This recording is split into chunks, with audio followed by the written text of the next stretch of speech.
Welcome back to A Game of Plants and Bones. My name's Hannah, and this is another gigantic book haul for September.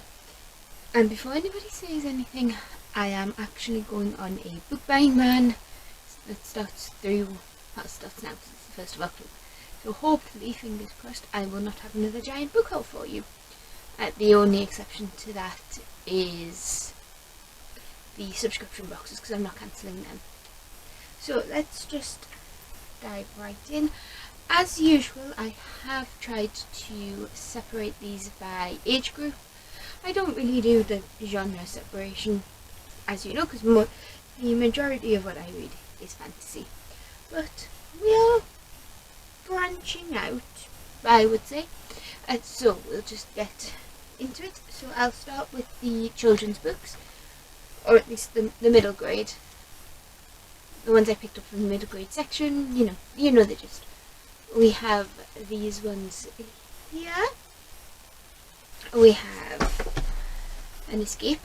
But we have Howl's Moving Castle by Diana Wynne Jones. In the land of Ingery, where 7 league boots and cloaks of invisibility really exist, Sophie Hatter attracts the unwelcome attention of the Witch of the Waste, who puts a curse on her. Determined to make the best of things, Sophie travels to the one place where she might get help, the moving castle which hovers on the nearby hills. But the castle belongs to the dreaded wizard Howl, whose appetite, they say, is satisfied only by the hearts of young girls. Oh, I love this movie so much. I was debating on picking this up for so long, but then decided to bite the bullet and pick it up. I love the movie. I hope Calcifer is in this as well. Then we have A House of Secrets by Chris Columbus and Ned Cassini. This is an older one that has been catching my eye for quite a while. Yeah, it was first published in 2013. And there are 3 books. I don't know if that's the conclusion or not, but we'll deal with it when we get to it. So when Brendan, Cordelia and Nell move to Kristoff House, they have no idea that they are about to unleash the dark magic locked within. Now the Walker kids must battle against deadly pirates, bloodthirsty warriors and a bone-crunching giant. If they fail, they will never see their parents again, and a crazed witch will take over the world. No pressure then. So we have that one, and Chris Columbus is a movie director, I believe. Then we have, this just looks cute. Before I even talk about it, if you've been around for a while, you know why I picked this up. Big clue there, and that word there. It has dragons.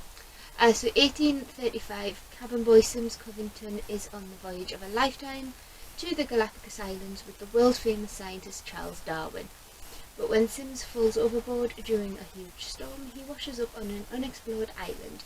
Stranded there, he makes a discovery that could change the world. Now it's not just his own survival at stake, the future of an undiscovered species is in his hands. And the chapter headings have pictures of dragons. I need to put this one on. This one is going up in the list. Then we have Wild Spark by Vashti Hardy. In Medlock, machines don't come to life, life comes to machines. It's steampunk. I need more steampunk, as we know. That footage got deleted somehow, but I need more steampunk. I have a steampunk prompt for the Game of TBR that I can't use right now. So Prue Haywood is on a mission, getting the ghost machines of Medlock to remember the people they used to be. She needs to find her brother Francis. If she fails, her brother will stay dead, and if she succeeds, all of society may fall apart. That sounds interesting. Sounds creepy-esque as well. But just look at the cover, and it has a flying lion. Ugh, love animals with wings. Then I think we're going to go for the young adult stack. I'm not even going to attempt to pick this one up because it is quite heavy. My subscription books are mostly young adult, but we know we deal with those separately because you've all seen them if you watch the vlogs. So we have The Inheritance Game by Jennifer Lynn Barnes, and I am hoping to read this month as well. It was my family pick for Game of TBR. So I'll briefly run through the synopsis. She came from nothing. Avery has a plan. Keep her head down. Work hard for a better future. Then an eccentric billionaire dies, leaving her almost his entire future. And no one, least of all Avery, knows why. They had everything. Now she must move into the mansion she's inherited. It's filled with secrets and codes and the old man's surviving relatives. A family hell-bent on discovering why Avery got their money. Now there's only one rule. Winner takes it all. Soon she's caught in a deadly game that everyone in this strange family is playing. But just how far will she go to keep their fortune? I believe the sequel, The Hawthorne Legacy, was just recently released as well. Then we have 3 books in one. Well, it's a 3-book collection. I don't know if you can see it, but we have Every Heart a Doorway, Down Among the Sticks and Bones, and Beneath the Sugar Sky by Shauna Maguire. I'm not going to take these out until I want to read them. So all I know about this is it's portal fantasy following the Eleanor West's Home for Wayward Children. These kids are your classic portal fantasy kids like Narnia. I can't think of anything else off the top of my head. But they are the kids that go to these portals. Oh, Alice in Wonderland as well. I think Alice in Wonderland's my favourite, but anyway, we're getting off topic here. So these are the kids that go through these portals to other worlds and then they come back, and these books are what happens when the kids come back to the real world and how they are struggling to adapt, and their parents, guardians, probably don't believe them that they went to another world, so obviously they send them to Eleanor West's home and it goes from there. I believe the first book, Every Heart a Doorway, deals with a murder. Somebody after all these kids, these portal kids. We'll figure that one out, and they are short, and I have heard nothing but good things about them. And then we have The Forest of Stars, left by Heather Kastner.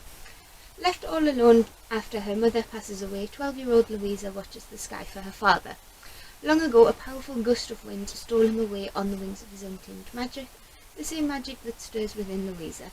As if she is made of hollow bones and too much air, her feet never quite touch the ground.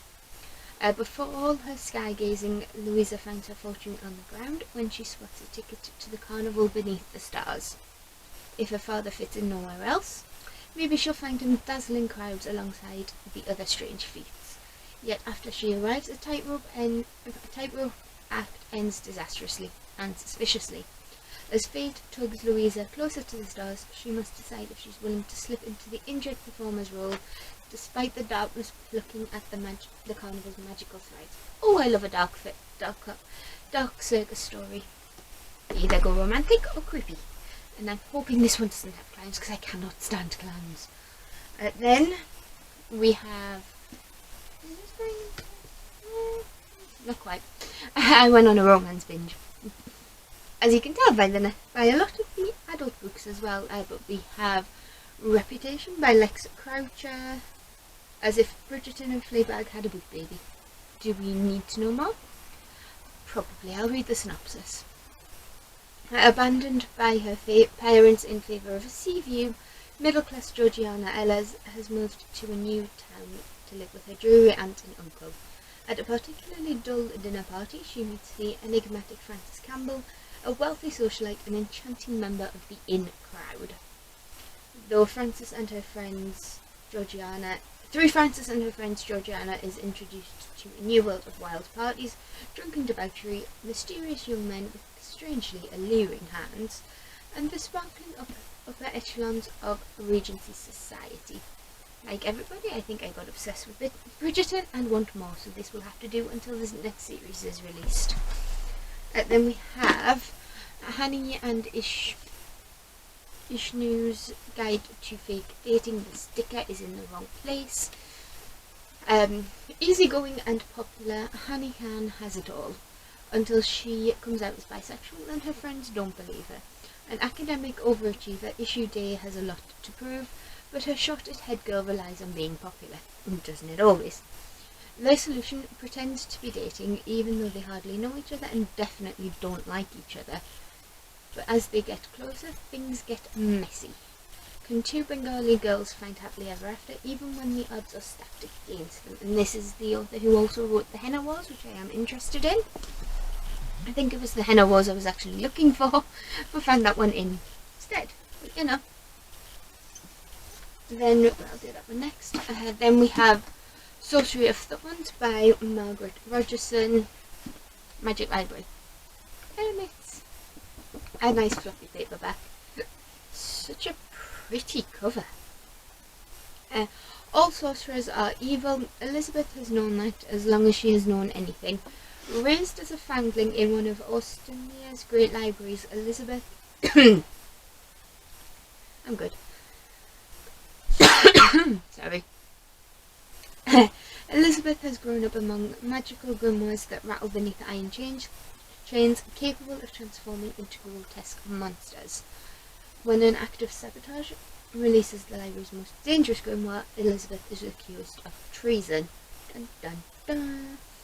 With no one to turn to but her sworn enemy, the sorcerer Nathaniel Thorne, and his mysterious servant, she finds herself entangled in a centuries-old conspiracy. Not only could the great libraries go up in flames, but the world along with them. And I could be wrong, but I believe that this has anxiety rep as well. Then we have two sequels, which we'll just quickly run through because these are sequels, so I can't really talk too much about them. But we have Phoenix Flame by Sarah Holland. This is the sequel to Havenfall, which I did get in Illumicrate or Fairy Loot, I believe. But Havenfall is an inn that is set at the crossroads of our world, and a snowy world, and a desert world. I think it's been a while. And then we follow Maddie, who is the innkeeper's niece. She is being trained to take over the inn, and that's all she wants. But there's a murder at the summit, and Maddie has to decide. She has to discover who the culprit is and why. Now, I did enjoy Havenfall. I thought it was a nice little, almost a prequel to the series, so I'm interested to see where this goes because it's not much bigger and the writing is fairly small, so maybe there's more in this than I thought. Then we have the first of the bricks, Highboard Gods and Monsters by Shelby Mahurin.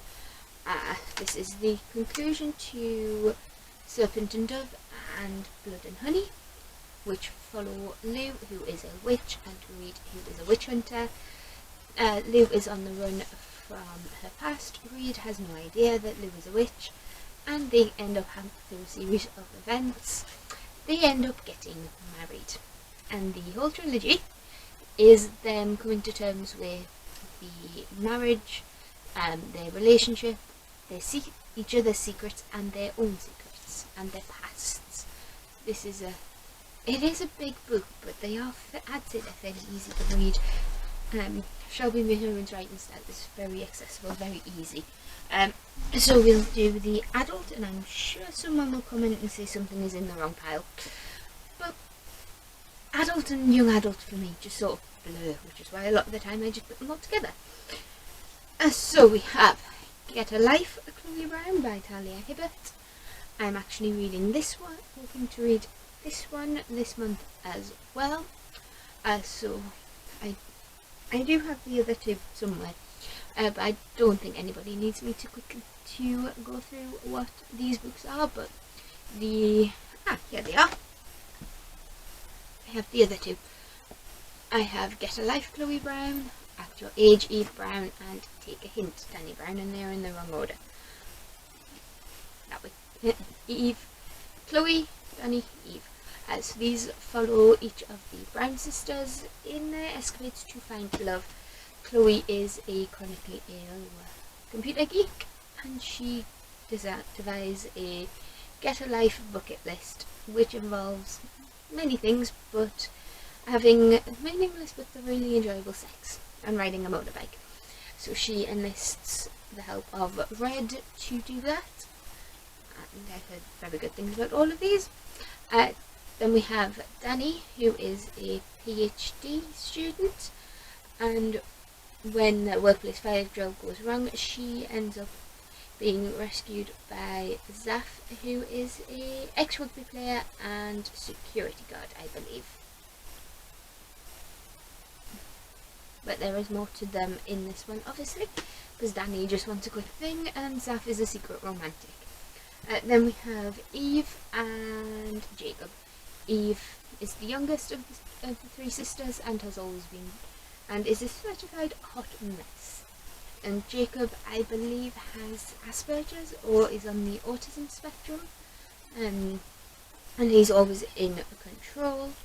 And sparks fly. I think this one might be hate to love, because Eve needs a job and ends up accidentally running Jacob over because she's at a job interview to become a chef at his B&B. So that sounds like it'll be a rip-roaring good time.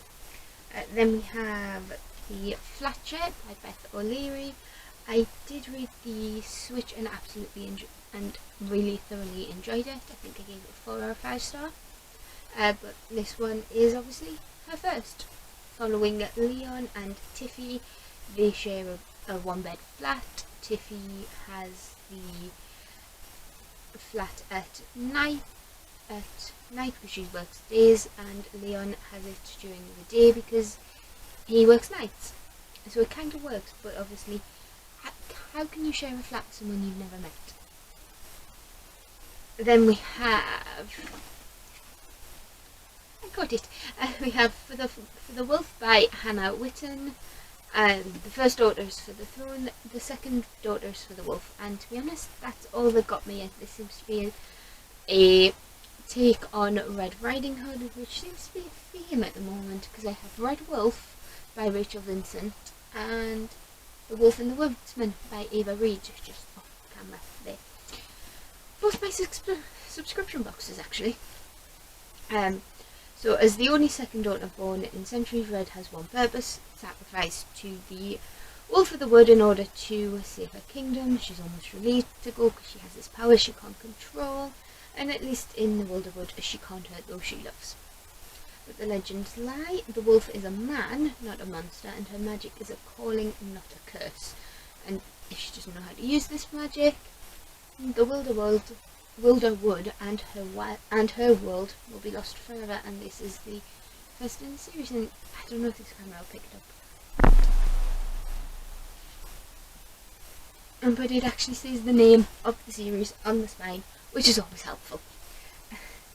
Then we have the Mime Order by Samantha Shannon, which is the sequel to the Bone Season.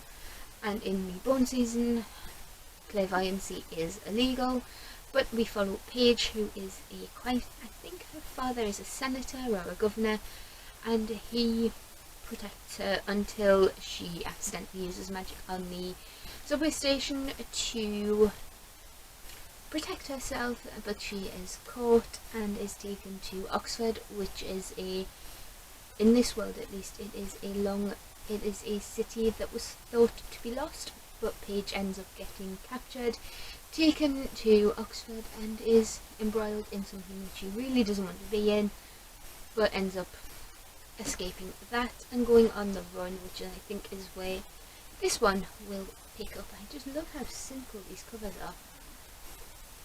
And Bone Season was blue with the red flower in the middle. This is obviously orange with a butterfly, or a moth, I think it's a moth, in the middle. Then we have Circe, or Circe, however you want to say it, by Madeline Miller. In the House of Helios, god of the sun and mightiest of the Titans, a daughter is born. Circe is strange, not powerful and terrible like her mother, nor gorgeous and mercenary like her mother, but she has a dark power of her own, witchcraft. When Circe's gift threatens the gods, she is banished to the island of Aea, where she hones her occult craft, casting spells, gathering strange herbs, and taming wild beasts. Yet a woman who stands alone cannot live in peace for long, and among her island's guests is an unexpected visitor, the mortal Odysseus, for whom Circe will risk everything. Circe's tale is a vivid, epic of family rivalry, love and loss, and the inextinguishable song of a woman burning hot and bright in the darkness of a man's world. Now, if you know me, you know I like my Greek mythology, and Circe has always been villainized, and I'm not sure if that is accurate or not, because in the Odyssey, Homer was the author, Odysseus was the hero, the Iliad. Got there in the end. So in the Iliad, Odysseus invades Circe's island. So was she wrong to turn them all into pigs? Maybe, but can you blame her when she just wants to be left alone? Maybe not. So it'll be interesting to see that from her side of her point of view. And we have The Seven Husbands of Evelyn Hugo by Taylor Jenkins Reid. I know I am so late to this party, but I wasn't really interested in Malibu Rising or Days, and music is a bit of a hit and miss for me anyway. So reclusive Hollywood icon Evelyn Hugo is finally ready to tell the truth about her glamorous and scandalous life. But when she chooses unknown magazine reporter Monique Grant to write her story, no one is more astounded than Monica herself. From making her way to Los Angeles in the 1950s, to leaving show business in the 80s, and of course the 7 husbands along the way, Evelyn unspools a tale of ruthless ambition, unexpected friendship, and a great forbidden love. But as Evelyn's story nears its conclusion, it becomes clear that her life intersects with Monique's in tragic and irreversible ways. And we have, not Greek, but Roman, we have The Wolf Den by Elodie Harper. Amara was once a beloved daughter until her father's death plunged her family into penury. Now she is owned by a man she despises and lives as a slave in Pompey's infamous brothel. Is Pompey Roman? Now I want to say Pompey is Greek. I'll Google it later. Pompey's infamous brothel. Her only value, the desire she can stir in others. But Amara's spirit is far from broken. Sharp, resourceful, and surrounded by women whose humour and dreams she shares, Amara comes to realise that everything in this city has its price, but how much will her freedom cost? The Wolf Den is the first in a trilogy of novels reimagining the lives of women in Pompey's Lupanar. I think it's so cool, and it has the word wolf. I am a sucker for anything like that, in case you couldn't tell. So we just have this last stack, which is my subscription boxes. Excuse me. I get 3 subscription boxes. I get Bookbox, Bookbox Club, Illumicrate, and Fairy Loot, and they are all paid for by me. Everything, all opinions, that's the word I was looking for.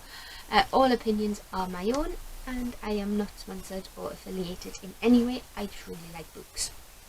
So I think this one, I can't remember entirely what came from where, but I have vlogs for pretty much all of these unboxings anyway. So we have Afterlove, which is a female romance about Ash, who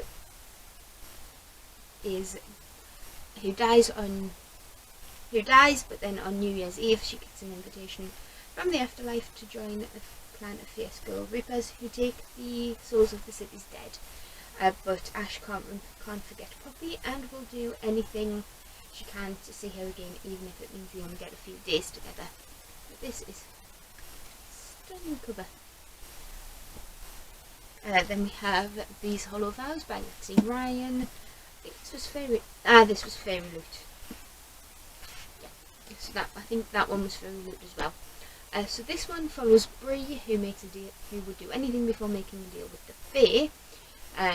But when her sister is taken by the sadistic king of the Unseelie Court, there's nothing Bree wouldn't do to get her back, so she makes a deal with the king himself to steal 3 magical relics from the rival Seelie Court. And once there, she gets involved with Prince Ronan, who's a Seelie prince. She has to pose as a potential bride. But then she also spends time with Finn, who is from an Unseelie band of misfits who have their own secret agenda, and I think that might be a rebellion. So we have that. As usual, Fairy Loot went all out on the exclusivity of this. We have the sprayed edges, the embossing and the under jacket art, and it is signed. Again, if you want to see the book in its full glory, I have a vlog somewhere for that. Then we have The Winter Garden by Alexandra Bell. I think this was Book Box Club. But on the night her mother dies, 8-year-old Beatrice receives an invitation to the mysterious Winter Garden, a place of wonder and magic filled with anything you can think of in terms of flora and fauna. Garden is her solace for every night for a week, but then the garden disappears and Beatrice is left unbelieved and wonders herself if she made it up. 18 years later, on the eve of the wedding to a man her late father approved of but she does not love, Beatrice makes the decision to throw off the expectations of Victorian English society and search for the garden. But when she and Rosa, her best friend, receive invitations to create spectacular pleasure gardens, she realises she may be closer to finding it than she ever imagined. She just has to win. So, I think Alex wrote, I think this author is, she wrote under Alex Bell and wrote the Polar Bears Explorers Club, which is a book I am interested in. Then we have The Devil Makes Three by Tory Povellino. This cover makes me think of the Stuart Turton book.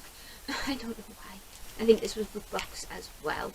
Or a Luma. No, I think this was a Luma Crate. This was a Luma Crate.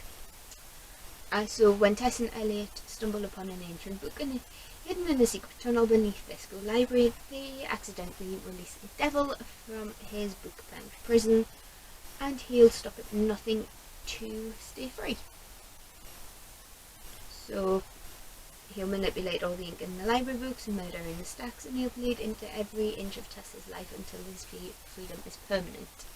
Forced to work together, Tess and Elliot have to find a way to retrap him, the devil, before he kills everybody they know and love, including, increasingly, each other.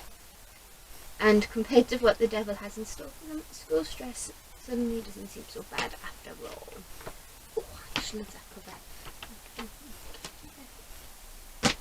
cover. Then we have another, I think there might have been some delay with the shipping, or a lot of these books came after I filmed September's book haul, August's book haul. But we have this gorgeous copy of Empire of the Vampire, which I just have to gush over every time I see it, because look at it. Look at it. Okay, it is.